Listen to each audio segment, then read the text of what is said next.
Molecular basis of ഇൻഹെറിറ്റൻസിന്റെ 9ാമത്തെ സെഷനാണ് ഇനി പഠിക്കുന്നത് കേട്ടോ. Transcription unit and gene.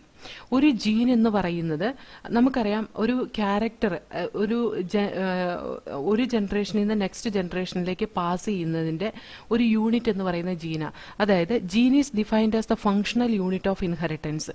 അതായത് ആ ഇൻഹെറിറ്റൻസ് നടക്കുന്നതിന്റെ ഫങ്ഷണൽ യൂണിറ്റ് എന്ന് പറയുന്നത് ജീനാണ്. അതായത് ക്യാരക്ടർ ട്രാൻസ്ഫർ ചെയ്യുന്ന, പേരൻസിൽ നിന്ന് ഓസ്പ്രിങ്ങിലേക്ക് ട്രാൻസ്ഫർ ചെയ്യുന്ന എന്ത് വഴിയാണ്? ജീൻ വഴിയാണ്. നമുക്ക് അതിൽ അവ്യക്തതയൊന്നുമില്ല. ജീൻ ലൊക്കേറ്റ് ചെയ്യുന്ന DNA-ലാന്നുള്ളതിന് ഒരു അവ്യക്തതയില്ല. പക്ഷേ ആ ഇൻ ടേംസ് ഓഫ് DNA ജീനിനെ എക്സ്പ്ലെയിൻ ചെയ്യാൻ വേണ്ടിയിട്ട് ഇത്തിരി ബുദ്ധിമുട്ടാണ്. അതായത് അതെന്താന്ന് വെച്ചാൽ ഈ DNA സീക്വൻസ് പോളിപെപ്റ്റൈഡിനെ മാത്രമല്ല കോഡ് ചെയ്യുന്നത്. DNA സീക്വൻസ് ഇപ്പോൾ നമ്മളൊരു ക്യാരക്ടർ എക്സ്പ്രസ് ചെയ്യാന്ന് പറയുമ്പോൾ നമ്മുടെ മനസ്സിലേക്ക് അപ്പം തന്നെ ഓടിയെത്തുന്നത് എന്താണ്? അതിൽ നിന്നൊരു പ്രോട്ടീൻ സിന്തസൈസ് ചെയ്യാന്നുള്ളതാണ്, അല്ലെങ്കിൽ അതിൽ നിന്നൊരു പോളിപെപ്റ്റൈഡ് സിന്തസൈസ് ചെയ്യാന്നുള്ളതാണ്. അപ്പോൾ നമ്മൾ ആ ട്രാൻസ്ക്രിപ്ഷൻ നടക്കുന്നത്, ഒരു DNA-യുടെ ട്രാൻസ്ക്രിപ്ഷൻ നടക്കുന്നത് എപ്പോഴും എന്തിനു വേണ്ടിയിട്ടാണ് നമ്മൾ ചിന്തിക്കുന്നത്? ഒരു പോളിപെപ്റ്റൈഡ് ഉണ്ടാക്കാൻ വേണ്ടിയിട്ടുള്ള ഇൻഫർമേഷൻ ക്യാരി ചെയ്യുന്ന RNA മോളിക്യൂൾ ഉണ്ടാവാൻ വേണ്ടിയിട്ട്. അതിന് വേണ്ടിയിട്ടുള്ള RNA മോളിക്യൂൾ എന്ന് പറയുന്നത് mRNA ആണ് കേട്ടോ. അതിന് ഒരു പോളിപെപ്റ്റൈഡ് ഉണ്ടാവാൻ വേണ്ടിയിട്ടുള്ള RNA മോളിക്യൂൾ സിന്തസൈസ് ചെയ്യുന്നത് മെസഞ്ചർ RNA, അതായത് mRNA ആണ്. അതേസമയം ഈ mRNA മാത്രമല്ല DNA ട്രാൻസ്ക്രൈബ് ചെയ്ത് വരുന്നുള്ളൂ എന്നുള്ളതാണ് വേറൊരു വസ്തുത. അതായത് tRNA-യും rRNA-യും ഒക്കെ ഈ DNA ട്രാൻസ്ക്രൈബ് ചെയ്ത് വരുന്നുണ്ട്. അപ്പൊ tRNA rRNA വേറെ ചില ഫങ്ഷൻസാണ് ചെയ്യുന്നത്. അത് പോളിപെപ്റ്റൈഡിനെ കോഡ് ചെയ്യുന്നതല്ല. tRNA rRNA ഒക്കെ പോളിപെപ്റ്റൈഡിനെ കോഡ് ചെയ്യുന്നതല്ല. mRNA മാത്രം പോളിപെപ്റ്റൈഡിനെ കോഡ് ചെയ്യുന്നുള്ളൂ. അപ്പൊ mRNA ആണ് ഈ എന്താ പറയാ, നമ്മൾ ഇതുവരെ ഒരു ജീൻ എന്ന് പറയുന്ന അല്ലെങ്കിൽ ഒരു ക്യാരക്ടർ എക്സ്പ്രസ് ചെയ്യുന്ന ഒരു പോളിപെപ്റ്റൈഡ് അല്ലെങ്കിൽ പ്രോട്ടീൻ ഉണ്ടാക്കാൻ കഴിവുള്ളത് എന്ന് നമ്മൾ വിശ്വസിച്ചിരുന്നത് അല്ലേ? അപ്പോൾ ഒരു DNA ട്രാൻസ്ക്രൈബ് ചെയ്ത് വരുന്ന ഏത് തരത്തിലുള്ള RNA ആയിക്കോട്ടെ, ട്രാൻസ്ക്രൈബ് ചെയ്യുന്ന ആ DNAക്ക് നമ്മൾ എന്താ പറയുക? ഒരു ജീൻ എന്ന് തന്നെയാണ് പറയുക. ആ ജീൻ ചിലപ്പോൾ കോഡ് ചെയ്യുന്ന tRNA ആയിരിക്കാം, ചിലപ്പോൾ കോഡ് ചെയ്യുന്നത് rRNA ആയിരിക്കാം. What ever it may be, നമ്മൾ അതിനെ ഡിഫൈൻ ചെയ്യുന്ന ജീൻ എന്നാണ്. പക്ഷേ ഒരു ജീൻ mRNA കോഡ് ചെയ്യുന്നെങ്കിൽ ആ ഒരു ജീനിനെ നമുക്ക് സിസ്ട്രോൺ എന്ന് വിളിക്കാം. അതായത് സിസ്ട്രോൺ എന്ന് പറയുന്നത് ഒരു പോളിപെപ്റ്റൈഡിനെ കോഡ് ചെയ്യുന്ന DNA-നെയാണ് സിസ്ട്രോൺ എന്ന് പറയുന്നത്. ശ്രദ്ധിച്ച് കേൾക്കണം. ജീൻ എന്ന് പറഞ്ഞ segment of DNA which can express A particular character through the production of A protein എന്നാണ് നമ്മൾ പഠിച്ചിട്ടുള്ളത്. എന്ന് പറഞ്ഞാൽ ഒരു സെഗ്മെന്റ് DNA അതിനകത്തുനിന്ന് പാസ് ചെയ്യുന്ന ഇൻഫർമേഷൻ പ്രോട്ടീനാക്കി മാറ്റുവാണെങ്കിൽ അതിനെ ജീൻ എന്ന് പറയുന്നു പറഞ്ഞു. പക്ഷെ ഇനി നമ്മൾ പറയാണ് ജീൻ എന്ന് പറയുന്നത് ഇപ്പോൾ അങ്ങനെ നമുക്ക് ഡിഫൈൻ ചെയ്യാൻ പറ്റില്ല.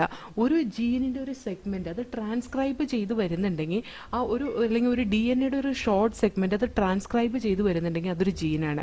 ആ ജീൻ ചിലപ്പോൾ ട്രാൻസ്ക്രൈബ് ചെയ്യുന്നത് mRNA ആയിട്ടോ tRNA ആയിട്ടോ rRNA ആയിട്ടോ ആവാം. പക്ഷെ നമുക്കറിയാം mRNA മാത്രമാണ് പ്രോട്ടീൻ സിന്തസൈസ് ചെയ്യാൻ വേണ്ടിയിട്ടുള്ള മെസ്സേജും കൊണ്ട് വരുന്നുള്ളൂ. tRNA അഡാപ്റ്റർ ആയിട്ടാണ് വരുന്നത്, rRNA സ്ട്രക്ചറൽ ജീനായിട്ടാണ് വരുന്നത്. അപ്പോൾ ഈ mRNA പോളിപെപ്റ്റൈഡിനെ സിന്തസൈസ് ചെയ്യിപ്പിക്കുന്ന ആ ജീൻ, അല്ലെങ്കിൽ mRNA സിന്തസൈസ് ചെയ്യിപ്പിക്കുന്ന ആ ജീനിനെ നമുക്ക് സ്പെസിഫിക്കലി സിസ്ട്രോൺ എന്ന് പറയാം. അപ്പൊ cistron is a gene which will code for a polypeptide. Gene is a short segment of DNA which can transcribe an RNA എന്ന് പറയാം. അതായത് ഒരു ഷോർട്ട് സെഗ്മെന്റ് ഓഫ് DNA ഒരു RNA ട്രാൻസ്ക്രൈബ് ചെയ്യാൻ കഴിയുമെങ്കിൽ ആ ഷോർട്ട് സെഗ്മെന്റ് ഓഫ് DNA നമുക്ക് gene എന്ന് പറയാം.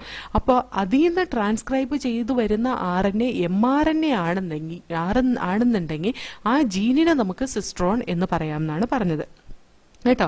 അപ്പോൾ പോളിപെപ്റ്റൈഡിനെ കോഡ് ചെയ്യുന്ന ജീനിനെയാണ് സിസ്ട്രോൺ എന്ന് പറയുന്നത്. ജീൻ എന്ന് പറയുന്നത് ഒരു DNA ട്രാൻസ്ക്രൈബ് ചെയ്ത RNA ആയിട്ട് മാറാൻ കഴിയും എന്നുണ്ടെങ്കിൽ അതിനെ നമുക്ക് ജീൻ എന്ന് വിളിക്കാം. അത് mRNA ആയാലും tRNA ആയാലും rRNA ആയാലും എന്തായാലും കേട്ടോ.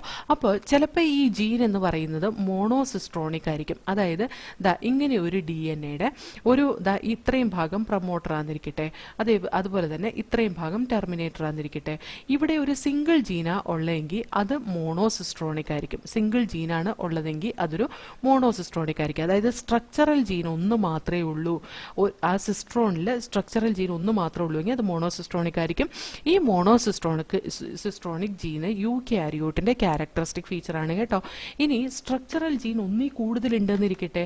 പ്രോക്യാരിയോട്ടിന്റെ ഒക്കെ കേസിൽ ജീൻ എങ്ങനെയായിരിക്കും എന്ന് വെച്ചിട്ടുണ്ടെങ്കിൽ ഇതേപോലെ ഒരു DNA സീക്വൻസ് ഉണ്ടാവും. ഈ DNA സീക്വൻസിന്റെ പ്രൊമോട്ടർ ഇവിടെയായിരിക്കും.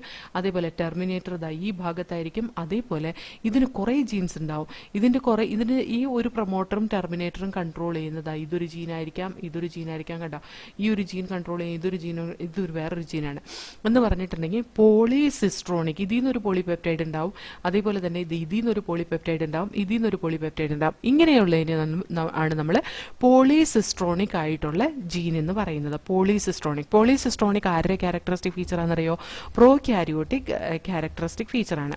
ഇനി മോണോസിസ്ട്രോണിക് ക്യാരക്ടർ യൂക്യാരിയോട്സിലാണ് ഉള്ളത്. ഈ മോണോസിസ്ട്രോണിക്കിൽ ആ സിസ്ട്രോൺ അല്ലെങ്കിൽ ആ ഒരു ജീനിൽ കുറേ സ്പ്ലിറ്റ് ജീൻസ് ഉണ്ടാവാം. അതായത് ഈ സിസ്ട്രോണിൻ്റെ ഇടയിൽ ഇത്രയും ഭാഗം വന്നിട്ട് ഒരു എക്സോണാണ് അല്ലെങ്കിൽ ഫങ്ഷണൽ ജീനാണ്. ഇത്രയും ഭാഗം വന്നിട്ട് ഫങ്ഷണൽ ജീനാണ്. ബാക്കി മുഴുവൻ ജങ്കാണ്. ഈ ഷെയ്ഡ് ചെയ്തേക്കുന്നത് മുഴുവൻ ജങ്ക് ജീൻസ് ആണെന്നിരിക്കട്ടെ. ആ ജങ്ക് ജീൻസിനെ നമ്മൾ ഇൻട്രോൺസ് എന്നാ പറയാം. അപ്പോൾ ഇത് RNA സിന്തസൈസ് ചെയ്യുമ്പോൾ ശരിക്കും പറഞ്ഞാൽ ഫങ്ഷൻ ചെയ്യുന്നത് ഇത്രയും പോർഷനും ഫങ്ഷൻ ചെയ്യുന്നത് ഇത്രയും പോർഷനും ഉണ്ടാവുള്ളൂ. ഈ 2 പീസാണ് ഇവിടുന്ന് കിട്ടുന്നത്. ബാക്കി 3 എലിമിനേറ്റ് ചെയ്ത് കളയേണ്ടതാണ്. അപ്പോൾ RNA സിന്തസൈസ് ചെയ്യുമ്പോൾ എലിമിനേറ്റ് ചെയ്ത് കളഞ്ഞിട്ടൊന്നും RNA സിന്തസൈസ് ചെയ്യില്ല. ഇതിൽ നിന്ന് കംപ്ലീറ്റ് RNA mRNA സിന്തസൈസ് ചെയ്യും കേട്ടോ. ഈ കംപ്ലീറ്റ് mRNA സിന്തസൈസ് ചെയ്ത് കഴിഞ്ഞ് കഴിയുമ്പോൾ ഇതിനകത്ത് ഈ സീക്വൻസിന് നമ്മൾ എക്സോൺ സീക്വൻസ് എന്ന് പറയും. ഇതെന്താ പറയുക? Exxon sequence. ഇത് എക്സോൺ സീക്വൻസ് ആണ്. ഷെയ്ഡഡ് ആയിട്ടുള്ള ഇൻട്രോൺ സീക്വൻസ്.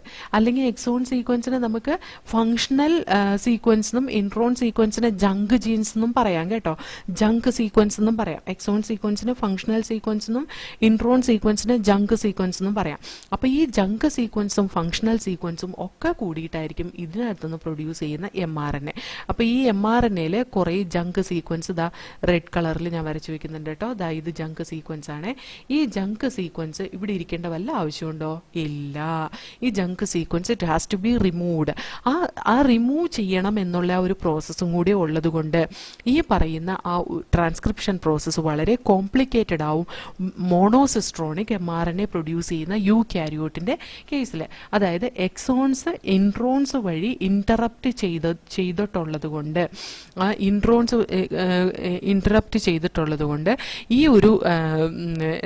ഈ ഒരു സീക്വൻസ് അല്ലെങ്കിൽ ഒരു ജീനിനെ നമുക്ക് ഡിഫൈൻ ചെയ്യാൻ പിന്നെയും ബുദ്ധിമുട്ടാവും. കാരണം എന്താ? ജീൻ എന്ന് പറയുന്നത് അല്ലെങ്കിൽ ഇവിടെ ഒരു സിസ്ട്രോൺ എന്ന് പറയുന്നത് a sequence of DNA which can control a character by expressing as a polypeptide എന്നല്ലേ പറഞ്ഞാൽ. ഇത് പോളിപെപ്റ്റൈഡ് ആയിട്ട് എക്സ്പ്രസ് ചെയ്യുന്നുണ്ടോ? ഇല്ല. ഇതും പോളിപെപ്റ്റൈഡ് ആയിട്ട് എക്സ്പ്രസ് ചെയ്യുന്നില്ല. ഇതും പോളിപെപ്റ്റൈഡ് ആയിട്ട് എക്സ്പ്രസ് ചെയ്യുന്നില്ല. ഇതും പോളിപെപ്റ്റൈഡ് ആയിട്ട് എക്സ്പ്രസ് ചെയ്യുന്നില്ല.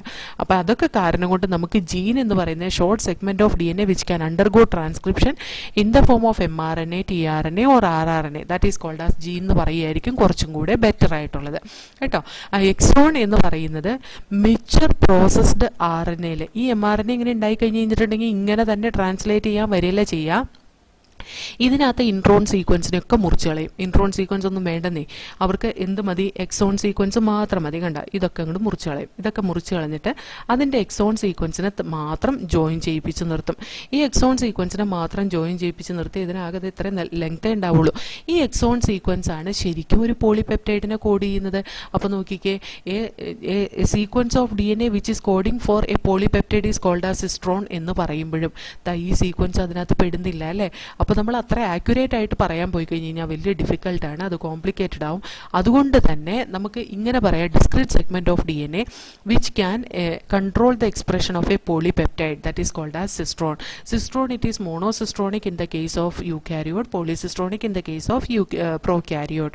Monocystronic cistron will be containing interrupted gene, or it will be containing split genes, or it will be containing introns in between the functional genes. That split genes or introns that has to be removed after synthesizing the mRNA. That removal of this intron sequence that is called as the splicing. അതിനെ splicing എന്നാണ് പറയുന്നത്. ഈ mature ആയിട്ടുള്ള mRNA എന്നാണ്, mRNAയിൽ നിന്നാണ് ഒരു polypeptide synthesise ചെയ്യുന്നത്. ആ മെച്യൂർ ആയിട്ടുള്ള പ്രോസസ്ഡ് mRNA എന്നാണ് ഒരു പോളിപെപ്റ്റൈഡ് സിന്തസൈസ് ചെയ്യുന്നത് കേട്ടോ. ഇനി ഒരു ക്യാരക്ടർ ഇൻഹെറിറ്റ് ചെയ്യുമ്പോൾ പേരൻറ്റിൽ നിന്ന് എന്താണ് ഓസ്പ്രിങ്ങിലേക്ക് ഇൻഹെറിറ്റ് ചെയ്യുന്ന സമയത്ത് അതിൻ്റെ പ്രൊമോട്ടറും റെഗുലേറ്ററി സീക്വൻസും ഒക്കെ ആ സ്ട്രക്ചറൽ ജീനിൻ്റെ ഇൻഹെറിറ്റൻസിനെ ഇൻഫ്ലുവൻസ് ചെയ്യുന്നുണ്ട്. അതുകൊണ്ട് തന്നെ അതും കൂടി ഇൻഫ്ലുവൻസ് ആ ഒരു ക്യാരക്ടർ ഇങ്ങോട്ട് പാസ് ചെയ്യുന്നതിനെ ഇൻഫ്ലുവൻസ് ചെയ്യുന്ന ജീൻ എന്ന് വിളിക്കാം റെഗുലേറ്ററി സീക്വൻസിനെ. നമ്മൾ റെഗുലേറ്ററി സീക്വൻസ് എന്നാണ് പറയുന്നതെങ്കിൽ പോലും ഒരു ക്യാരക്ടർ പേരൻറ്റിൽ നിന്ന് ഓസ്പ്രിങ്ങിലേക്ക് ട്രാൻസ്ഫർ ചെയ്യുന്ന സമയത്ത് ഈ പറയുന്ന റെഗുലേറ്ററി സീക്വൻസ് അല്ലെങ്കിൽ പ്രൊമോട്ടർ അതിനെ ഇൻഫ്ലുവൻസ് ചെയ്യുന്നുണ്ട്, അതിനെ അഫക്റ്റ് ചെയ്യുന്നുണ്ട് എന്നുണ്ടെങ്കിൽ അതും ഒരു ജീൻ തന്നെയല്ലേ. അതുകൊണ്ട് തന്നെ ചില സമയത്ത് നമ്മൾ റെഗുലേറ്ററി സീക്വൻസിനെ റെഗുലേറ്ററി ജീൻ എന്നും റെപ്രസെൻ്റ് ചെയ്യാറുണ്ട്, even though it is not code for any RNA or protein. കേട്ടോ, അത് RNAനെയും പ്രോട്ടീനെയും ഒന്നിനെയും കോഡ് ചെയ്യുന്നില്ലെങ്കിൽ കൂടി നമ്മൾ അതിനെ റെഗുലേറ്ററി ജീൻ എന്ന് റെപ്രസെൻ്റ് ചെയ്യാറുണ്ട്. ഇനി നമുക്കതൊന്ന് വായിച്ചു നോക്കാം. Transcription unit and the gene. A gene is defined as functional unit of inheritance. Though there is no ambiguity എന്ന് പറഞ്ഞാൽ അവ്യക്തത, that the genes are located on the DNA, it is difficult to literally define a gene in terms of DNA sequence. The DNA sequence coding for tRNA or rRNA molecule also define a gene. However, by defining a cistron as a segment of DNA coding for a polypeptide, the structural gene in a transcription unit could be said as monocistronic, mostly in eukaryotes, or polycistronic, mostly in bacteria or prokaryotes. In eukaryotes, the monocistronic structural gene have interrupted coding sequence. The genes in eukaryotes are split. The coding sequence or expressed sequence are defined as exons. Exons are said to be those sequence that appear in mature or processed RNA. Exons are functional ആയിട്ട് നിൽക്കുന്ന introns, non functional ആയിട്ടുള്ള split ചെയ്യാൻ വേണ്ടിയിട്ട് ആ ജീനിനെ split ചെയ്ത് നിൽക്കുന്ന ജീൻസാണ്. The exons are interrupted by introns. Introns or intervening sequences do not appear in mature or processed RNA. The split gene arrangement further complicate the definition of a gene in terms of DNA segment. Inheritance of a character is also affected by promoter and regulatory sequence of a structural gene. Hence, sometimes the regulatory sequences are loosely defined as regulatory genes, even though these sequences do not code for any RNA or protein. ഇനി different types of RNA transcription പ്രോസസ്സുമാണ് next കൊടുത്തിട്ടുള്ളത്. ബാക്ടീരിയയുടെ കേസിലൊക്കെ ആണെങ്കിൽ 3 തരത്തിലുള്ള RNA ആണ് സാധാരണയായിട്ട് കാണുന്നത്. Messenger RNA, transfer RNA, ribosomal RNA, mRNA, tRNA, rRNA, ഇത് 3ആണ് ബാക്ടീരിയയിൽ കാണുന്നത്. ഈ 3 തരത്തിലുള്ള RNAയും പ്രോട്ടീൻ സിന്തസിസിന് എസെൻഷ്യൽ ആയിട്ടുള്ള RNAs ആണ്. ഈ mRNA പ്രോട്ടീൻ സിന്തസിസിന് വേണ്ടിയിട്ടുള്ള ഇൻഫർമേഷൻ ക്യാരി ചെയ്യുന്ന ടെംപ്ലേറ്റ് ആയിട്ട് ആക്ട് ചെയ്യും. tRNA അമിനോ ആസിഡിനെ കൊണ്ടുവരികയും അതുപോലെ mRNAയിലുള്ള ജനറ്റിക് കോഡിനെ റീഡ് ചെയ്യുകയും ചെയ്യും. rRNA സ്ട്രക്ചറൽ ആൻഡ് കാറ്റലിറ്റിക് റോളാണ് പെർഫോം ചെയ്യുന്ന ട്രാൻസ്ലേഷനിൽ. അതായത് പ്രോട്ടീൻ സിന്തസൈസ് ചെയ്യുന്ന സമയത്ത് ആ റൈബോസോമിനെ കറക്റ്റായിട്ട് mRNAയിൽ കൊണ്ട് അറേഞ്ച് ചെയ്യാനും ആ സ്ട്രക്ചർ ഉണ്ടാക്കിയെടുക്കാനും അതേപോലെ തന്നെ കാറ്റലിറ്റിക് റോള് എന്ന് പറഞ്ഞാൽ പെപ്റ്റിഡൈൽ ട്രാൻസ്ഫറേസ് എൻസൈമായിട്ട് ആക്ട് ചെയ്യാനും ഈ rRNAക്ക് സാധിക്കും. ഇവിടെ there is single DNA dependent RNA polymerase. ഇവിടെ പ്രോകാരിയോട്ടിന്റെ കേസിൽ RNA പോളിമറൈസ് ഒരെണ്ണം മാത്രമേ ഉള്ളൂ. അത് DNA ഡിപ്പെൻഡന്റ് RNA പോളിമറൈസ് ആണ്. ഈ DNA ഡിപ്പെൻഡന്റ് RNA പോളിമറൈസ് എല്ലാ തരത്തിലുള്ള RNAനെയും ബാക്ടീരിയയിൽ പ്രൊഡ്യൂസ് ചെയ്യുന്നത് ഈ DNA ഡിപ്പെൻഡന്റ് RNA പോളിമറൈസ് തന്നെയാണ്. അത് പുതിയൊരു RNA ഉണ്ടാക്കുന്നത് 5' 3' ഡയറക്ഷനിലായിരിക്കും. RNA പോളിമറൈസ് വന്ന് ബൈൻഡ് ചെയ്യുന്നത് പ്രൊമോട്ടർ റീജിയനിലാണ്. പ്രൊമോട്ടർ റീജിയനിൽ ബൈൻഡ് ചെയ്ത് ആ ട്രാൻസ്ക്രിപ്ഷൻ പ്രോസസ്സ് ഇനീഷ്യേറ്റ് ചെയ്യുന്ന ആ ഒരു പ്രോസസ്സിനെ ഇനീഷ്യേഷൻ എന്നാണ് പറയുന്നത്. ശരിക്കും RNA പോളിമറൈസ് ഇവിടെ വന്ന് ബൈൻഡ് ചെയ്യുന്ന ആ പ്രൊമോട്ടർ റീജിയനിൽ വന്ന് ബൈൻഡ് ചെയ്യുന്ന എങ്ങനെയാണെന്നറിയോ? ഈ പ്രൊമോട്ടർ റീജിയനെ റെക്കഗ്നൈസ് ചെയ്യാൻ കഴിയുന്ന ഒരു സിഗ്മ ഫാക്ടർ ഉണ്ട്. ആ സിഗ്മ ഫാക്ടറാണ് ഈ പ്രൊമോട്ടറിനെ റെക്കഗ്നൈസ് ചെയ്യുകയും അവിടെ വന്ന് ബൈൻഡ് ചെയ്യുകയും ചെയ്യുന്നത്. സിഗ്മ ഫാക്ടർ ഒരു DNAയിൽ പോയി ബൈൻഡ് ചെയ്താൽ ഓടി വന്ന് ഈ RNA പോളിമറൈസിന്റെ കോർ എൻസൈം ഇവിടെ വന്നിരിക്കും. അങ്ങനെയാണ് ആ പ്രോസസ്സ് ഇനീഷ്യേറ്റ് ചെയ്യുന്നത്. അതിന് ഇനീഷ്യേഷൻ പ്രോസസ്സ് എന്നാണ് പറയുന്നത്. ഈ RNA polymerase enzyme nucleoside triphosphate സബ്സ്ട്രേറ്റിനെ യൂസ് ചെയ്തിട്ട് പോളിമറൈസേഷൻ ചെയ്യാണ് ചെയ്യുക. അതായത് ന്യൂക്ലിയോസൈഡ് ട്രൈഫോസ്ഫേറ്റിനെ ടെംപ്ലേറ്റ് സ്ട്രാൻഡിൽ കോംപ്ലിമെന്റാരിറ്റി അനുസരിച്ച് ആഡ് ചെയ്ത് പോവുകയാണ് ചെയ്യുന്നത് RNA പോളിമറൈസ്. അത് എലോങ്ങേഷൻ, RNA പോളിമറൈസിന്റെ കോർ എൻസൈം ശരിക്കും എലോങ്ങേഷൻ പ്രോസസ്സിന് മാത്രം ഹെൽപ്പ് ചെയ്യുന്നതാണ് കേട്ടോ. ആ RNA പോളിമറൈസ് തന്നെയാണ് അത് പോകുന്ന വഴിയിൽ ഈ DNA ഓപ്പൺ ചെയ്ത് അങ്ങനെ അങ്ങ് പോകും. അതായത് RNA പോളിമറൈസ് തന്നെയാണ് ആ ഹെലിക്സിന്റെ DNA ഹെലിക്സിന്റെ ഓപ്പണിങ്ങിനെയും കാറ്റലൈസ് ചെയ്യുന്നത്. അങ്ങനെ അത് എലോങ്ങേഷൻ കണ്ടിന്യൂ ചെയ്യും. ഒരു കുറച്ച് സ്ട്രെച്ച് RNA മാത്രമാണ് ഈ എൻസൈമുമായിട്ട് ബൈൻഡ് ചെയ്ത് കാണുള്ളൂ. കണ്ടോ, ഇവിടെ അതിൻ്റെ ആ ഒരു ഡയഗ്രാം കൊടുത്തേക്കുന്ന കാണാം. ഇത് ഇവിടെ നിന്ന് ട്രാൻസ്ക്രിപ്ഷൻ സ്റ്റാർട്ട് ചെയ്തേക്കുന്നതാണ് കേട്ടോ. ഇതിനെയാണ് ട്രാൻസ്ക്രൈബ് ചെയ്ത് വരുന്നത്. അതായത് ഈ പിങ്ക് കളർ സ്റ്റാൻഡുമെയാണ് ട്രാൻസ്ക്രൈബ് ചെയ്ത് വരുന്നത്. അതായത് 5' ഡയറക്ഷനിൽ 3'5' സ്റ്റാൻഡുമേ. അപ്പോൾ അങ്ങനെ സിന്തസൈസ് ചെയ്ത് വരുമ്പോൾ ഈ RNA പോളിമറൈസ് ഇവിടെ ഇരിക്കുന്നതല്ലേ, ആ RNA പോളിമറൈസിൽ നിന്ന് ഉണ്ടായേക്കുന്ന RNA അതാ കുറച്ച് ഭാഗം മാത്രമേ ഇതിനോട് അറ്റാച്ച് ചെയ്ത് കാണുന്നുള്ളൂ. ബാക്കിയൊക്കെ ഇങ്ങനെ പുറത്തേക്ക് തൂങ്ങിക്കിടക്കുന്ന അവസ്ഥയിലായിരിക്കും ഉണ്ടാവുക. കാരണം എന്താണെന്ന് വെച്ചാൽ ഇത് പോകുന്ന വഴിയിലാണ് സംഭവം ഇത് തന്നെയാണ് ഈ പറയുന്ന DNA ഹെലിക്സിനെ ഓപ്പൺ ചെയ്യുന്നത്. അതുകൊണ്ട് തന്നെ ആ ഒരു പോകുന്ന വഴിയിൽ മാത്രമേ ഇത് ഓപ്പൺ ആയിട്ടിരിക്കുന്നുള്ളൂ. ബാക്കിയൊക്കെ ഈ RNA നേരെ താഴത്തേക്ക് വരിക. പിന്നെ ഈ DNA ട്രാൻസ്ക്രൈബ് ചെയ്ത് കഴിഞ്ഞ് കഴിഞ്ഞാണ്ടല്ലോ എന്ത് പറ്റുമെന്നറിയോ, ട്രാൻസ്ക്രൈബ് ചെയ്ത് കഴിയണോടെ അവിടെ വീണ്ടും ആ ഡബിൾ ഹെലിക്കൽ സ്ട്രക്ചർ ഫോം ചെയ്യുകയാണ് ചെയ്യുന്നത്. ആ ഡബിൾ ഹെലിക്കൽ സ്ട്രക്ചർ പെട്ടെന്ന് വീണ്ടും ഫോം ചെയ്യും. അതുകൊണ്ട് തന്നെ അതിൻ്റെ ഇടയിൽ ചെറിയ ഗ്യാപ്പേ ഉണ്ടാവുള്ളൂ. ആ ഗ്യാപ്പിനകത്ത് ഈ RNAക്ക് ഒക്യുപ്പൈ ചെയ്യാൻ സ്ഥലം ഉണ്ടാവില്ല. RNA ഇങ്ങനെ തൂങ്ങി നിൽക്കുന്ന പോലെയായിരിക്കും കാണുക കേട്ടോ. ഒരിക്കൽ ഈ പോളിമറൈസസ് ടെർമിനേറ്റർ റീജിയനിലേക്ക് എത്തിക്കഴിഞ്ഞാൽ ആ ടെർമിനേറ്റർ റീജിയനിൽ നിന്ന് RNA പതുക്കെ വിട്ടുപോരും. ടെർമിനേറ്റർ റീജിയനിൽ നിന്ന് റീജിയനിലേക്ക് എത്തിക്കഴിഞ്ഞ് കഴിഞ്ഞാൽ RNA പോളിമറൈസിൽ നിന്ന് വിട്ടുപോരും. RNA പോളിമറൈസിൽ നിന്ന് RNA വിട്ടുപോകുന്ന ഓട്ടോമാറ്റിക്കലി RNA പോളിമറൈസും വിട്ടുപോരും. അതാണ് ടെർമിനേഷൻ ഓഫ് ട്രാൻസ്ക്രിപ്ഷൻ എന്ന് പറയുന്നത്. അപ്പോൾ ഇനീഷ്യേഷൻ ഓഫ് ട്രാൻസ്ക്രിപ്ഷൻ എന്ന് പറയുന്നത് സിഗ്മ ഫാക്ടർ പ്രൊമോട്ടറിലിരിക്കുമ്പോൾ RNA പോളിമറൈസ് പ്രൊമോട്ടറിൽ പോയി ബൈൻഡ് ചെയ്യുന്നതിനാണ്. RNA പോളിമറൈസ് എലോങ്ങേഷൻ പ്രോസസ്സ് നടത്തുന്നതിന് എലോങ്ങേഷൻ എന്ന് പറയും.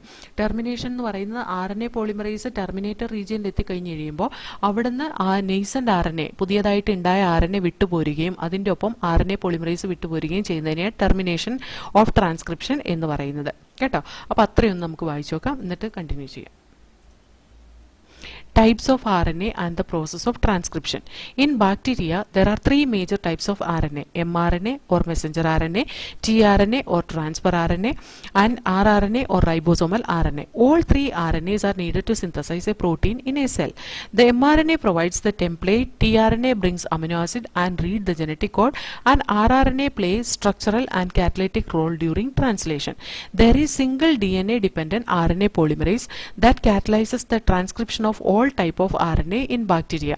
RNA polymerase bind to promoter and initiate transcription by a process called as initiation. It uses nucleoside triphosphate as substrate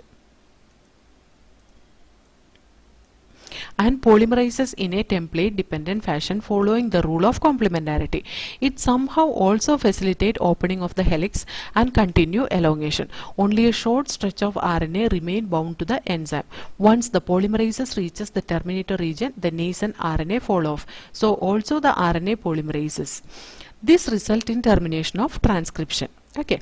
ഇനി ഈ RNA polymerise എങ്ങനെയാണ് ഇത് catalyse ചെയ്യുന്നത്? ഈ 3 സ്റ്റെപ്പിലായിട്ട് ഇനീഷ്യേഷൻ, എലോങ്ങേഷൻ ആൻഡ് ടെർമിനേഷൻ നടക്കുന്നത് നമ്മൾ ഓൾറെഡി പറഞ്ഞു. RNA പോളിമറൈസ് ശരിക്കും പറഞ്ഞാൽ എലോങ്ങേഷൻ പ്രോസസ്സിനെ മാത്രം കാറ്റലൈസ് ചെയ്യുന്നുള്ളൂ. അത് ഇനീഷ്യേഷൻ ഫാക്ടർ സിഗ്മയായിട്ട് ജോയിൻ ചെയ്തിട്ടാണ് അത് ഇനീഷ്യേഷൻ ചെയ്യുന്നത്. ടെർമിനേഷൻ ഫാക്ടർ റോ ഫാക്ടർ അതാണ് ട്രാൻസ്ക്രിപ്ഷൻ ടെർമിനേറ്റ് ചെയ്യുന്നത്. അതായത് റോ ഫാക്ടർ ടെർമിനേറ്ററിൽ ഇരിക്കുകയും ടെർമിനേറ്റർ റീജിയനിൽ RNA പോളിമറൈസ് എത്തുമ്പോൾ റോ ഫാക്ടറുമായിട്ട് കോൺടാക്ട് വരികയും ചെയ്താൽ ആദ്യം RNA ഊർന്നിറങ്ങിപ്പോരും. അതോടെ ഈ പറയുന്ന RNA പോളിമറൈസും അവിടുന്ന് വിട്ടുപോരും. ഓക്കെ, അപ്പോൾ ഈ ഫാക്ടേഴ്സ് അസോസിയേറ്റ് ചെയ്യുന്ന സ്പെസിഫിക് ആയിട്ട് പ്രൊമോട്ടർ റീജിയനിലും ടെർമിനേറ്റർ റീജിയനിലും അസോസിയേറ്റ് ചെയ്യുന്നതുകൊണ്ടാണ് ഈ പ്രോസസ്സ് ഒരു കണ്ടിന്യൂസ് പ്രോസസ്സായിട്ട് ഒരു സീക്വൻഷ്യൽ ഓർഡറിൽ നടക്കാൻ കാരണം കേട്ടോ. And intriguing question is that how is the RNA polymerases able to catalyse all the 3 steps which are initiation, elongation and termination. In the RNA polymerase is only capable of catalyzing the process of elongation. It associates transiently with the initiation factor sigma and termination factor rho to initiate and terminate the transcription respectively. Association with these factors alter the specificity of the RNA polymerase to either initiate or terminate. ഇനി ബാക്ടീരിയയുടെ കേസിൽ mRNA processing ഒന്നും ചെയ്യേണ്ട ആവശ്യമില്ല. കാരണം അത് active ആക്കേണ്ട ആവശ്യമില്ല. കാരണം എന്താ, ഈ ബാക്ടീരിയയുടെ കേസിലൊന്നും ഇൻട്രോൺ സീക്വൻസ് ഒന്നുമില്ല, സ്പ്ലിറ്റ് ജീൻസ് ഒന്നുമില്ല. അതുകൊണ്ട് തന്നെ മെച്യൂർ ആയിട്ടുള്ള RNA തന്നെ mRNA തന്നെയായിരിക്കും അവർക്ക് സിന്തസൈസ് ചെയ്ത് പോരുന്നത്. ഇവിടെ ഈ RNA സിന്തസിസ് നടക്കുന്നത്, ബാക്ടീരിയയുടെ ഒക്കെ കേസിൽ RNA സിന്തസിസ് നടക്കുന്നത് എവിടെയാണ്? സൈറ്റോപ്ലാസത്തിന്റെ ഉള്ളിൽ തന്നെയാണ്. കാരണം എന്താണ്, അവർക്ക് എന്തില്ല, ന്യൂക്ലിയസ് ഇല്ല. അപ്പൊ നോക്കിക്കേ, ഇതൊരു ബാക്ടീരിയ ആണെന്നിരിക്കട്ടെ, ഈ ബാക്ടീരിയയുടെ ന്യൂക്ലിയോയിഡാണ് ഈ കാണുന്നതെന്നിരിക്കട്ടെ. ഈ ന്യൂക്ലിയോയിഡിൽ നിന്ന് സിന്തസൈസ് ചെയ്ത് വരുന്ന RNA ആണ് ഈ കാണുന്നതെന്നിരിക്കട്ടെ. ഈ RNA സിന്തസൈസ് ചെയ്ത് വരുമ്പോഴത്തേക്കും ഇങ്ങനെ സൈറ്റോപ്ലാസത്തിലേക്ക് നേരെ നീണ്ടുവരുന്നത്. ഈ സൈറ്റോപ്ലാസത്തിലാണ് എന്തിരിക്കുന്നത്, റൈബോസോം ഇരിക്കുന്നു, പ്രോട്ടീൻ മെഷീനറി ഇരിക്കുന്നു. അപ്പോൾ എന്തായി, ഈ റൈബോസോം ഇവിടെ വന്ന് RNAയിൽ ഇങ്ങനെ അറ്റാച്ച് ചെയ്യും. അപ്പോൾ ഒരു RNA പുറത്തേക്ക് വരുമ്പോഴത്തേക്കും ഓരോ റൈബോസോമായിട്ട് ഇതിൻ്റെ മേലെ ഇരുന്ന് എന്ത് ചെയ്യാൻ തുടങ്ങും, പ്രോട്ടീൻ സിന്തസിസ് ചെയ്യാൻ തുടങ്ങും, അല്ലെങ്കിൽ ട്രാൻസ്ലേഷൻ പ്രോസസ്സ് ചെയ്യാൻ തുടങ്ങും. അതുകൊണ്ടാണ് നമ്മൾ ആ റൈബോസോം പ്രോക്യാരിയോട്ടിക് ഓർഗാനിസത്തിൽ പോളിസോം അല്ലെങ്കിൽ എർഗോസോം ആയിട്ടാണ് കാണുന്നതെന്നൊക്കെ നമ്മൾ പറഞ്ഞില്ലേ. അതിന് കാരണം ഇതാണ് കേട്ടോ. അതായത് ബാക്ടീരിയയിലെ mRNA ഫർദർ പ്രോസസ്സിംഗ് ഒന്നും നടത്തേണ്ട ആവശ്യമില്ല, അത് എക്സോൺ സീക്വൻസിന് മാത്രം ക്യാരി ചെയ്യുന്നതാണ്. അതുകൊണ്ട് ഡയറക്റ്റ് ആയിട്ട് ഈ mRNA ന്യൂക്ലിയോയിഡിൽ നിന്ന് പുറത്തേക്ക് സൈറ്റോപ്ലാസത്തിലേക്ക് ഇറങ്ങണ വഴി റൈബോസോം നോക്കിയിരിക്കുകയാണ്. ആ റൈബോസോം ഇതിൻ്റെ മേലെ വന്ന് ബൈൻഡ് ചെയ്ത് അത് ട്രാൻസ്ലേഷൻ പ്രോസസ്സ് സ്റ്റാർട്ട് ചെയ്യും. എന്ന് പറഞ്ഞാൽ ട്രാൻസ്ക്രിപ്ഷൻ പ്രോസസ്സ് കഴിയുന്നതിന് മുമ്പ് തന്നെ ഇവിടെ ട്രാൻസ്ലേഷൻ പ്രോസസ്സ് തുടങ്ങിയിട്ടുണ്ടാവും. അതുകൊണ്ട് തന്നെ നമുക്ക് പറയാൻ കഴിയുന്ന ഒരു കാര്യമാണ്, പ്രോക്യാരിയോട്ടിക് ഓർഗാനിസത്തിലെ transcription and translation that is a paired activity. അതായത് അത് രണ്ടും ഒരുമിച്ച് കപ്പിൾഡ് ആക്ടിവിറ്റിയാണ്. അതായത് കപ്പിൾഡ് പ്രോസസ്സാണ് ഈ ട്രാൻസ്ക്രിപ്ഷനും ട്രാൻസ്ലേഷനും എന്തിൽ, പ്രോക്യാരിയോട്ടിക് ഓർഗാനിസത്തിൻ്റെ കേസിൽ. അപ്പോൾ അത്ര ഒന്ന് വായിച്ചു നോക്കാം നമുക്ക്. In bacteria, since the mRNA does not require any processing to become active, and also since transcription and translation take place in the same compartment, there is no separation of cytosol and nucleus in bacteria. Many times the translation can begin much before the mRNA is fully transcribed. Consequently, the transcription and translation can be coupled in bacteria. ഇനി യൂക്യാരിയോട്ടിൻ്റെ കേസിലാണെങ്കിലോ രണ്ട് additional complexities ഉണ്ട് യൂക്യാരിയോട്ടിൻ്റെ കേസിൽ. അതായത് ഈ 3 RNAസും അത് ന്യൂക്ലിയസിൻ്റെ ഉള്ളിലാണ് produce ചെയ്യുന്നത്. അതായത് there are at least 3 RNA polymerases. എനിക്ക് ഒന്ന് ശ്രദ്ധ തെറ്റിയതാണ്, ഐ എം സോറി. ശ്രദ്ധിച്ചോ കേട്ടോ. ഇവിടെ 3 തരത്തിലുള്ള RNA പോളിമറൈസസ് ആണ് DNA ട്രാൻസ്ക്രിപ്ഷന് വേണ്ടിയിട്ട് യൂക്യാരിയോട്ടിക് ഓർഗാനിസത്തിലുള്ളത്. പ്രോക്യാരിയോട്ടിക് ഓർഗാനിസത്തിലാണെങ്കിലോ ആകെ ഒരു RNA പോളിമറൈസേ ഉള്ളൂ. ഇവിടെ 3 തരത്തിലുള്ള RNA പോളിമറൈസ് ഉണ്ട്. ഈ different types of RNA polymerase different types of RNAനെ സിന്തസൈസ് ചെയ്യാൻ വേണ്ടിയിട്ടുള്ളതാണ്. അതായത് അതിനൊരു ക്ലിയർ ഡിവിഷൻ ഓഫ് ലേബർ ഉണ്ട് കേട്ടോ. ആ RNA പോളിമറൈസസ് ഏതൊക്കെയാണെന്ന് നോക്കാം. RNA പോളിമറൈസ് 1 ട്രാൻസ്ക്രൈബ് ചെയ്യുന്നത് rRNAനെ ട്രാൻസ്ക്രൈബ് ചെയ്യുന്നത് RNA പോളിമറൈസ് 1 ആണ്. എല്ലാ rRNAനെ അല്ല, 28S rRNA, 18S rRNA, 5.8S rRNA ഇതിനെയൊക്കെ സിന്തസൈസ് ചെയ്യുന്നത് RNA പോളിമറൈസ് 1 ആണ് യൂക്യാരിയോട്ടിൻ്റെ കേസിൽ. എന്നാൽ RNA പോളിമറൈസ് 3 ആണ് ഈ tRNAനെയും 5S rRNAനെയും അതുപോലെ SNRNAനെയും സിന്തസൈസ് ചെയ്യിപ്പിക്കുന്നത്. പറഞ്ഞുതരാം കേട്ടോ SNRNA എന്താന്ന്. ഇനി RNA പോളിമറൈസ് 2 ആണ് പ്രിക്വേഴ്സർ mRNA അല്ലെങ്കിൽ ഹെട്രോജീനസ് ന്യൂക്ലിയർ RNAനെ സിന്തസൈസ് ചെയ്യിപ്പിക്കുന്നത്. അതായത് RNA പോളിമറൈസ് 1 വന്നിട്ട് 28Sഉം 18S and 5.8S rRNAനെ സിന്തസൈസ് ചെയ്യിപ്പിക്കുന്നു പറഞ്ഞു. RNA പോളിമറൈസ് 2 സിന്തസൈസ് ചെയ്യിപ്പിക്കുന്ന ഹെട്രോജീനസ് ന്യൂക്ലിയർ RNA അല്ലെങ്കിൽ mRNA. ഇവിടെ ഹെട്രോജീനസ് ന്യൂക്ലിയർ RNA അല്ലെങ്കിൽ ഇമ്മച്വർ mRNA അല്ലെങ്കിൽ പ്രിക്വേഴ്സർ mRNA എന്ന് പറയാനുള്ള കാരണം എന്താണെന്നറിയോ? ഇവിടുന്ന് സിന്തസൈസ് ചെയ്യുന്ന mRNAയിലെ അവിടുന്ന് ഇൻട്രോൺസും എക്സോൺസും കാണും, സ്പ്ലിറ്റ് ജീൻസ് അതിൻ്റെ ഇടയിൽ കാണും. ആ സ്പ്ലിറ്റ് ജീൻസ് വേണ്ട ട്രാൻസ്ലേഷന് വേണ്ടിയിട്ട്. അതുകൊണ്ട് തന്നെ ആ mRNAനെ നമ്മൾ മെച്വർ mRNA എന്നല്ല പറയുക. മെച്വർ mRNA ആവാൻ വേണ്ടിയിട്ടുള്ള അതിൻ്റെ പ്രിക്വേഴ്സർ മോളിക്യൂൾ, അതിനെയാണ് നമ്മൾ പ്രിക്വേഴ്സർ ഓഫ് mRNA എന്ന് പറയുന്നത്. ആ പ്രിക്വേഴ്സർ ഓഫ് mRNAനെയാണ് ഹെട്രോജീനസ് ന്യൂക്ലിയർ RNA എന്ന് റെപ്രസെൻറ്റ് ചെയ്യുന്നത്, അല്ലെങ്കിൽ ഇമ്മച്വർ mRNA എന്നൊക്കെ റെപ്രസെൻറ്റ് ചെയ്യുന്നത് കേട്ടോ. അപ്പോൾ പോളിമറൈസ് 2 ട്രാൻസ്ക്രൈബ് ചെയ്യുന്ന ഇമ്മച്വർ mRNAനെയാണ്. ഈ ഇമ്മച്വർ mRNA എന്ന് പറയുന്നതാണ് നെക്സ്റ്റ് കോംപ്ലിക്കേറ്റഡ് ആക്ടിവിറ്റി എന്ന് പറയുന്നത്. നെക്സ്റ്റ് കോംപ്ലിക്കേഷൻ ട്രാൻസ്ക്രിപ്ഷൻ പ്രോസസ്സ് യൂക്യാരിയോട്ടിൽ ഉണ്ടാക്കുന്ന നെക്സ്റ്റ് കോംപ്ലിക്കേഷൻ എന്ന് പറയുന്നത് ഈ പറയുന്ന HNRNA ആണ്. അതിന് ഫർദർ പ്രോസസ്സിംഗ് നടക്കണം എന്നുള്ളത്. നെക്സ്റ്റ് RNA പോളിമറൈസ് 3 ട്രാൻസ്ക്രൈബ് ചെയ്യുന്ന tRNAനെ, ട്രാൻസ്ഫർ RNAനെ, അതേപോലെ തന്നെ 5s rRNA അതേപോലെ സ്മോൾ ന്യൂക്ലിയർ RNA. ഈ സ്മോൾ ന്യൂക്ലിയർ RNA എന്ന് പറയുന്നത് എന്താണെന്നറിയോ? അത് ന്യൂക്ലിയസിൻ്റെ ഉള്ളിൽ കാണുന്ന ഒരു RNA ആണ്. ന്യൂക്ലിയസിൻ്റെ ഉള്ളിൽ തന്നെ ഫംഗ്ഷൻ ചെയ്യുന്നതാണ്. ഈ HNRNA ഉണ്ടാവുമ്പോൾ അല്ലെങ്കിൽ ഇമ്മച്വർ RNA ഉണ്ടാവുമ്പോൾ, ഇമ്മച്വർ mRNA ഉണ്ടാവില്ലേ, ആ പ്രിക്വേഴ്സർ ഓഫ് mRNA ഉണ്ടാവുമ്പോൾ അതിനെ സ്പ്ലൈസ് ചെയ്തിട്ട് അതിൻ്റെ ഉള്ളിലിരിക്കുന്ന ഇൻട്രോൺസിനെയൊക്കെ റിമൂവ് ചെയ്യണം അല്ലേ? ആ ഒരു പ്രോസസ്സിനെ നമ്മൾ പറയുന്നത് സ്പ്ലൈസിങ് എന്നാണ് പറയുന്നത്. അപ്പോൾ സ്പ്ലൈസ് ചെയ്ത് കളയേണ്ട പോർഷൻ ഞാൻ റെഡ് കളറിൽ വരച്ച് വെച്ചിട്ടുണ്ട്. കണ്ടത്? ഇത് നോക്കിക്കേ, ഇത്രയും ഭാഗം കളയണം, അത് ഇൻട്രോൺ സീക്വൻസാ. ഇത്രയും ഭാഗം കളയണം, അത് ഇൻട്രോൺ സീക്വൻസാ. ഇത്രയും ഭാഗം കളയണം, അതും ഇൻട്രോൺ സീക്വൻസാ. ഇതും കളയണം, അത് ഇൻട്രോൺ സീക്വൻസാ. അപ്പോൾ ഇത്രയും ഭാഗത്തിനെ നമ്മൾ മുറിച്ച് കളഞ്ഞ് ബാക്കി നീല കളറുള്ള ആ എക്സോൺ സീക്വൻസിനെ കൂട്ടിപ്പിടിപ്പിക്കണം. ആ ഒരു പ്രോസസ്സിനെ നമ്മൾ സ്പ്ലൈസിംഗ് എന്നാണ് പറയുക. ആ സ്പ്ലൈസിങ്ങിൽ ടേക്ക് പാർട്ട് ചെയ്യുന്ന ഒരു എൻസൈം ഉണ്ട്, അതിനെ നമ്മൾ സ്പ്ലൈസിയോസോം എന്ന് പറയും. ഈ സ്പ്ലൈസിയോസോം എന്ന് പറയുന്നത് ഒരു സ്നർപ്പ് പ്രോട്ടീനാണ്. SNRP എന്ന് പറയും. അതായത് small nuclear RNA protein. Small nuclear RNA കുറച്ച് പ്രോട്ടീനും കൂടി കൂടിയതാണ്. ചില ബുക്കിനകത്ത് SNURP എന്നുണ്ട് കേട്ടോ. അപ്പോൾ SNRP എന്നോ SNURP എന്നോ പറയാം. ഈ സ്പ്ലൈസിയോസോം എന്ന് പറയുന്ന കോംപ്ലക്സ് സ്നർപ്പ് പ്രോട്ടീനാണ്. അതായത് small nuclear RNA plus protein. അപ്പോൾ സ്മോൾ ന്യൂക്ലിയർ RNA എന്താണെന്ന് മനസ്സിലായല്ലോ? സ്പ്ലൈസിങ് മെക്കാനിസത്തിൽ ടേക്ക് പാർട്ട് ചെയ്യുന്ന ഒരു എൻസൈം കോംപ്ലക്സിൽ കാണുന്ന ഒരു RNA ആണ് ഈ സ്മോൾ ന്യൂക്ലിയർ RNA എന്ന് പറയുന്നത്. അപ്പോൾ ആ സ്മോൾ ന്യൂക്ലിയർ RNAയും എന്താണ് സിന്തസൈസ് ചെയ്യുന്നത്? RNA പോളിമറൈസ് 3 ആണ് സിന്തസൈസ് ചെയ്യുന്നത്. tRNA, 5s rRNAയും അതേപോലെ small nuclear RNA. RNA polymerase 2 synthesise ചെയ്യുന്നതാണ് ഹെട്രോജീനസ് ന്യൂക്ലിയർ RNA അല്ലെങ്കിൽ പ്രിക്വേഴ്സർ ഓഫ് mRNA അല്ലെങ്കിൽ ഇമ്മച്വർ mRNA എന്നൊക്കെ പറയുന്നത് കേട്ടോ. അപ്പോൾ ആ ഒരു ഭാഗം നമുക്കൊന്ന് വായിച്ചു നോക്കാം.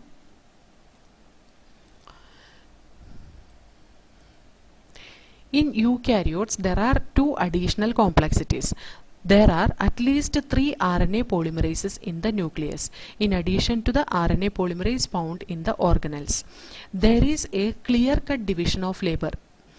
The RNA polymerase 1 transcribe rRNA, that is 28s rRNA, 18s rRNA and 5.8s rRNA, whereas RNA polymerase 3 is responsible for transcription of tRNA, 5s rRNA and snRNA. snRNA is small nuclear RNA.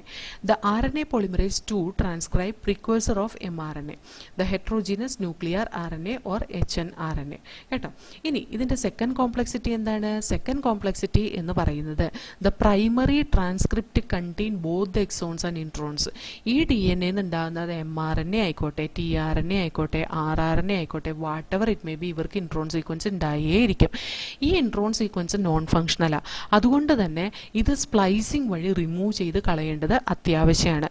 അല്ലെങ്കിൽ എന്താണ്, translate ചെയ്യുന്ന സമയത്ത് ഇതൊരു എന്താ പറയുക, ആവശ്യമില്ലാത്ത amino ആസിഡ്സിനെ ഇവിടെ കൊണ്ടുവന്ന് ആഡ് ചെയ്യാൻ കാരണമാവും. അത് ഇല്ലാതിരിക്കാൻ വേണ്ടിയിട്ട് ഈ ഇൻട്രോൺ സീക്വൻസിനെ എല്ലാം റിമൂവ് ചെയ്യേണ്ടതായിട്ട് ഉണ്ട്. എന്നിട്ട് എക്സോൺസ് തമ്മിൽ കൂട്ടി ജോയിൻ ചെയ്യിപ്പിക്കണം കേട്ടോ. ഇവിടെ HNRNA ആണ് അഡീഷണൽ പ്രോസസ്സിംഗ് ആയിട്ടുള്ള സ്പ്ലൈസിങ്ങും അതുപോലെ ക്യാപ്പിങ്ങും ടെയിലിങ്ങും ഒക്കെ നടത്തുന്നത്. എന്താണ് ക്യാപ്പിംഗ് എന്ന് പറഞ്ഞാൽ? ഒരു 5' എൻഡിൽ, ഇതാണ് ഇതിൻ്റെ 5' എൻഡ് എന്നിരിക്കട്ടെ, ഇത് ഇതിൻ്റെ 3' എൻഡുമാണ്. ഈ 5' എൻഡിൽ വന്നിട്ട് ഈ HNRNAയുടെ 5' എൻഡിൽ വന്നിട്ട് മീഥൈൽ ഗ്വാനോസിൻ ട്രൈഫോസ്ഫേറ്റ് എന്ന ഒരു അൺയൂഷ്വൽ ന്യൂക്ലിയോടൈഡ് ആഡ് ചെയ്യും. മീഥൈൽ ഗ്വാനോസിൻ ട്രൈഫോസ്ഫേറ്റ് എന്ന ഒരു അൺയൂഷ്വൽ ന്യൂക്ലിയോടൈഡ് അതിൻ്റെ 5' എൻഡിൽ വന്നിട്ട് ആഡ് ചെയ്യും. ആ 5' എൻഡിൽ ആഡ് ചെയ്യുന്ന 5-methyl guanosine ട്രൈഫോസ്ഫേറ്റ് എന്ന് പറയുന്ന ആ ഒരു ബേസാണ് ഒരു എന്താ പറയുക പ്രോട്ടീൻ സിന്തസിസിൻ്റെ സമയത്ത് അതിന് ഇനീഷ്യേഷൻ, ആ പ്രോട്ടീൻ സിന്തസിസിൻ്റെ ഇനീഷ്യേഷൻ ചെയ്യാൻ വേണ്ടിയിട്ട് സഹായിക്കുന്നത്. അതേപോലെ തന്നെ ഈ ഒരു ക്യാപ്പിംഗ് ഉള്ളതുകൊണ്ടാണ് മീഥൈൽ ഗ്വാനോസിൻ ട്രൈഫോസ്ഫേറ്റ് എന്ന ആ ഒരു ഗ്രൂപ്പ് അവിടെ ഇരിക്കുന്നത് കൊണ്ടാണ് ഈ mRNA പ്രോസസ്സിങ് കഴിഞ്ഞ ന്യൂക്ലിയസിൽ നിന്ന് സൈറ്റോപ്ലാസത്തിലേക്ക് ഇറങ്ങിപ്പോരാൻ കഴിയുന്നത്. അതേപോലെ തന്നെ വേറൊരു അഡീഷണൽ പ്രോസസ്സും അവിടെ നടക്കുന്നുണ്ട്. അത് ടെയിലിംഗ് എന്ന പ്രോസസ്സാണ്. ടെയിലിങ്ങിൽ അതിൻ്റെ 3' എൻഡിൽ വന്നിട്ട് 200 മുതൽ 300 അഡിനൈനെ ഇങ്ങനെ സീക്വൻഷ്യൽ ഓർഡറിൽ ആഡ് ചെയ്യുന്നത് നമുക്ക് കാണാം. അതെന്തിനു വേണ്ടിയിട്ടാണെന്ന് വെച്ചാൽ ഈ mRNA അത് സ്പ്ലൈസിങ് കഴിഞ്ഞ് പുറത്തേക്ക് ഇറങ്ങി കഴിഞ്ഞ് കഴിയുമ്പോൾ ആ mRNAയിൽ പിന്നെ എന്താ ഉണ്ടാവുള്ളൂ? എക്സോൺ സീക്വൻസ് ഉണ്ടാവുള്ളൂ. അത് അത്രയൊക്കെ നീളേ കാണുള്ളൂ. ഇതിൻ്റെ തുമ്പറ്റത്ത് വന്നിട്ട് എന്തുണ്ടാവും? ഒരു 5-methyl guanosine എന്ന് പറയുന്ന ഒരു അൺയൂഷ്വൽ ബേസ് ഉണ്ടാവും. അതേപോലെ ഈ വാലറ്റത്ത് എന്തുണ്ടാവും? അതിന് കുറേ അഡിനിൻ ബേസസ് ഉണ്ടാവും. അഡിനിൻ ന്യൂക്ലിയോടൈഡ്സ് ഇതിനകത്ത് ആഡ് ചെയ്തിട്ടുണ്ടാവും. അപ്പോൾ ഇതിങ്ങനെ പുറത്തേക്ക് ഇറങ്ങുമ്പോൾ ഇതൊരു പ്രൊട്ടക്ഷനാണ് കേട്ടോ. ഇതിൻ്റെ 5' എൻഡിൻ്റെ ഒരു പ്രൊട്ടക്ഷനാണിത്. ഇതിൻ്റെ 3' എൻഡാണ്. അപ്പോൾ ഈ 5' എൻഡ് പുറത്തേക്ക് ഇറങ്ങുമ്പോൾ ഈ 5-methyl guanosine ട്രൈഫോസ്ഫേറ്റ് ഉള്ളത് കൊണ്ട് അതിന് എന്താ പറയുക, ആരും ഡീഗ്രേഡ് ചെയ്യില്ല. അതേപോലെ തന്നെ ഈ അഡിനിൻ ടെയിൽ ഉള്ളതുകൊണ്ട് ഈ ഭാഗത്തുനിന്നും അതിന് ഡീഗ്രേഡേഷൻ സംഭവിക്കാതിരിക്കും. എന്ന് പറഞ്ഞാൽ എഫിഷ്യൻ്റ് ആയിട്ട് ട്രാൻസ്ലേഷൻ പ്രോസസ്സ് നടക്കാൻ വേണ്ടിയിട്ടാണ് ഈ അഡിനിൻ ടെയിൽ ആഡ് ചെയ്തിട്ടുള്ളത്. അതായത് ഫുള്ളി പ്രോസസ്ഡ് HNRNA നമ്മൾ ഇപ്പോൾ mRNA എന്ന് പറയുന്ന ആ ഒരു സ്ട്രക്ചറിൽ നമുക്ക് 5' എൻഡിൽ ഒരു ക്യാപ്പും കാണാൻ പറ്റും, 3' എൻഡിൽ ഒരു ടെയിലും കാണാൻ പറ്റും. ആ ടെയില് പോളി അഡിനിൻ കൊണ്ടുണ്ടാക്കിയിട്ടുള്ളതാണ്. ഈ പോളി അഡിനിൻ കൊണ്ടുണ്ടാക്കിയേക്കുന്ന ഈ ടെയിലാണ് ശരിക്കും പറഞ്ഞാൽ ഈ complete mRNA without any interruption complete translate ചെയ്യാൻ സഹായിക്കുന്നത്. അതായത് ഈ ഇതൊക്കെ മുറിഞ്ഞു പോകാനൊക്കെ സാധ്യതയുണ്ട്. ഇത് അവിടെ നിന്നൊക്കെ മുറിഞ്ഞു പോകാം. ഇതിൻ്റെ വാലിങ്ങനെ മുറിഞ്ഞു പോകാം. ഇതൊക്കെ വാല് മുറിഞ്ഞു പോയാലും ഒരു പ്രശ്നമില്ല. കാരണം എന്താ, ഇത് ആവശ്യമില്ലാത്ത സീക്വൻസാണ്. അപ്പോൾ ആവശ്യമുള്ളിടം വരെ ട്രാൻസ്ലേറ്റ് ചെയ്ത് എടുക്കുള്ളൂ. അപ്പോൾ ഈ mRNA വന്നു കഴിഞ്ഞ് കഴിയുമ്പോൾ വേറെ കുറേ എൻസൈംസ് ഒക്കെ സൈറ്റോപ്ലാസ്റ്റിൽ ഉള്ളതുകൊണ്ട് അവർ വെറുതെ ഈ ഭാഗത്തു നിന്നൊക്കെ മുറിച്ച് കളയാൻ സാധ്യതയുണ്ട്. ഈ ഭാഗത്തുനിന്ന് മുറിഞ്ഞു പോവില്ല ബിക്കോസ് ഓഫ് ദിസ് ക്യാപ്പിംഗ്. ഈ ഭാഗത്തുനിന്ന് മുറിഞ്ഞു പോയാലും പ്രശ്നം ഉണ്ടാവില്ല, കാരണം അഡീഷണൽ സീക്വൻസ് ഇവിടെ ആഡ് ചെയ്തേക്കുന്നത്. അതിന് വേണ്ടിയിട്ടാണ് ഈ ക്യാപ്പിങ്ങും ടെയിലിങ്ങും. പിന്നെ ക്യാപ്പിങ്ങിൻ്റെ വേറൊരു ആവശ്യം, അതൊരു ഔട്ട് പാസ് ആണ്. mRNA മെച്ചുറായി കഴിഞ്ഞ് കഴിഞ്ഞാൽ ന്യൂക്ലിയസിൽ നിന്ന് പുറത്തേക്ക് വരാനുള്ള ഒരു ഔട്ട് പാസും കൂടിയാണ് ഈ പറയുന്ന ക്യാപ്പിംഗ്. അതുപോലെ ഈ ക്യാപ്പിംഗ് ആണ് ട്രാൻസ്ലേഷൻ്റെ സമയത്ത് ട്രാൻസ്ലേഷൻ ഇനിഷ്യേറ്റ് ചെയ്യേണ്ട ഒരു സൈറ്റ് കാണിച്ചു കൊടുക്കുന്നത് ഈ പറയുന്ന 5-methyl guanosine എന്ന് പറയുന്ന ക്യാപ്പാണ്. നിങ്ങൾക്ക് അത്രയും വേണ്ട, ശരിക്കും നമ്മുടെ ബോർഡ് ലെവലിൽ അത്രയും പഠിക്കേണ്ട ആവശ്യമില്ല. മറ്റേ നീറ്റ് എക്സാമിനാണെങ്കിലും പണ്ടൊക്കെയാണ് അങ്ങനെ ചോദിച്ച് കാണാറുള്ളൂ. നീറ്റ് എക്സാമിനെ കുറിച്ച് ഞാൻ ഈ വീഡിയോയിൽ പറയുന്നില്ല. ഞാൻ വേറെ ഡീറ്റെയിൽ വീഡിയോ ചെയ്തിട്ടുണ്ട്. അതിനകത്ത് ഞാൻ വേണ്ടതൊക്കെ എക്സ്പ്ലെയിൻ ചെയ്തിട്ടുണ്ട് കേട്ടോ. സോ ഹിയർ ഈ mRNA അത് ന്യൂക്ലിയസിൽ നിന്ന് ട്രാൻസ്ലേഷന് വേണ്ടിയിട്ട് എങ്ങോട്ടേക്ക് ട്രാൻസ്പോർട്ട് ചെയ്യും? സൈറ്റോപ്ലാസത്തിലേക്ക് ട്രാൻസ്പോർട്ട് ചെയ്യും കേട്ടോ. അപ്പോൾ നമുക്ക് ഈ ഒരു പാരഗ്രാഫ് വായിച്ചു നോക്കാം. The second complexity is that the primary transcript contain both exons and the introns and are non functional. Hence it is subjected to a process called splicing where the introns are removed and exons are joined in a defined order. HNRNA undergoes additional processing called capping and tailing. In capping, an unusual nucleotide, that is methyl guanosine triphosphate, is added to the 5' end of HNRNA. In tailing, adenylate residues as 200 to 300 adenine are added at 3' end in a template independent manner. Template ഒന്നും വേണ്ടട്ടോ, ചുമ്മാ എങ്ങനെ add ചെയ്ത് പോവുകയാണ് ചെയ്യുക.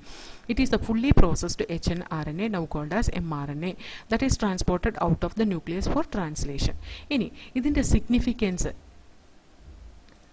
ഇനി ഈ പാരഗ്രാഫിൽ പറഞ്ഞേക്കുന്നത് എന്താണെന്ന് വെച്ചാൽ ഈ കോംപ്ലക്സിറ്റിയുടെ ആവശ്യകത, അത് എന്തുകൊണ്ടാണ് അങ്ങനെ ഉണ്ടായതെന്നുള്ളതൊക്കെ ഇപ്പോഴാണ് മനസ്സിലായി വരുന്നതെന്ന്. അതായത് സ്പ്ലിറ്റ് ജീൻസ് ഒക്കെ റെപ്രസെൻ്റ് ചെയ്യുന്നത് പണ്ടുകാലത്ത് ഉണ്ടായിരുന്ന ജീനോമിനെയാണ് അത് റെപ്രസെൻ്റ് ചെയ്യുന്നത്. അതുപോലെ തന്നെ ഈ ഇൻട്രോൺസ് പുരാതനമായ ചില സ്മാരകം പോലെയാണ്, പണ്ടുകാലത്ത് ഉണ്ടായിരുന്ന ആ ഒരു ജീനിനെയാണ് അത് റെപ്രസെൻ്റ് ചെയ്യുന്നത്. ആ സ്പ്ലൈസിങ് റെപ്രസെൻ്റ് ചെയ്യുന്നത് RNA വേൾഡിൻ്റെ ഡോമിനൻസിനെയാണ് റെപ്രസെൻ്റ് ചെയ്യുന്നതെന്നാണ് പറയുന്നത്. ഈ റീസെൻറ്റ് ടൈമിൽ understanding of RNA and RNA dependent process in the living system have assumed more importance. ഇന്ന് നമുക്ക് RNA കുറിച്ചിട്ടും RNA ഡിപ്പെൻഡൻറ്റ് പ്രോസസ്സിനെ കുറിച്ചിട്ടും മനസ്സിലാക്കുക എന്നുള്ളത് വളരെ ഒരു ഇമ്പോർട്ടൻ്റ് ആയിട്ടുള്ള കാര്യമായിട്ട് മാറിയിട്ടുണ്ട്. So the significance of such complexities is now beginning to be understood. The split genes arrangements represent probably an ancient feature of the genome. The presence of introns is reminiscent of antiquity, and the process of splicing represents the dominance of RNA world. In recent time, the understanding of RNA and RNA dependent processes in the living system have assumed more importance. കേട്ടോ. അപ്പോൾ ഇത്രയും നമ്മൾ ഈ ഒരു സെഷനിൽ പഠിക്കുന്നത്. ഇനി next സെഷനിൽ നമുക്ക് ജനറ്റിക് കോഡ് പഠിക്കാം കേട്ടോ.